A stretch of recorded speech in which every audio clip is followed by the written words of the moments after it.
पहलगाम हल्ल्याचा जाहीर निषेध, मास्टरमाइंडचा शोध घेऊन कारवाई करा. भीम आर्मी संविधान रक्षक बलाचे सांगली जिल्हाध्यक्ष जमीर शेख यांची राष्ट्रपतीकडे केली मागणी.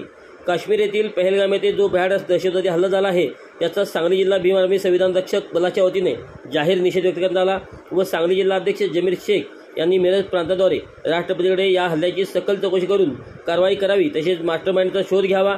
जे या भ्याड दहशतवादी हल्ल्यात मृत्युमुखी पडले आहेत त्यांच्या कुटुंबियांना प्रत्येकी 1 कोटी रुपयाची मदत म्हणून केंद्र सरकारने द्यावी. काश्मीर येथे पहलगाम येथे जे आतंकवादी हल्ला झालेला आहे त्याचा सर्वप्रथम आम्ही भीम आर्मी संविधान रक्षक बलाच्या वतीनं निषेध करतो. भारत सरकारने जे मृत्युमुखी पडलेले नागरिक आहेत त्यांना 1 कोटी रुपयाची त्यांच्या कुटुंबियांना आर्थिक मदत करावी व जे हल्ला झालेला आहे त्याची सखोल चौकशी करून याच्या पाठीमाग मास्टरमाइंड कोण आहे त्याचा शोध घ्यावा व त्याच्यावरती कठोर कारवाई करावी, एवढंच आम्ही भीम आर्मीतर्फे मागणी करतो. जय हिंद, जय भारत, जय संविधान.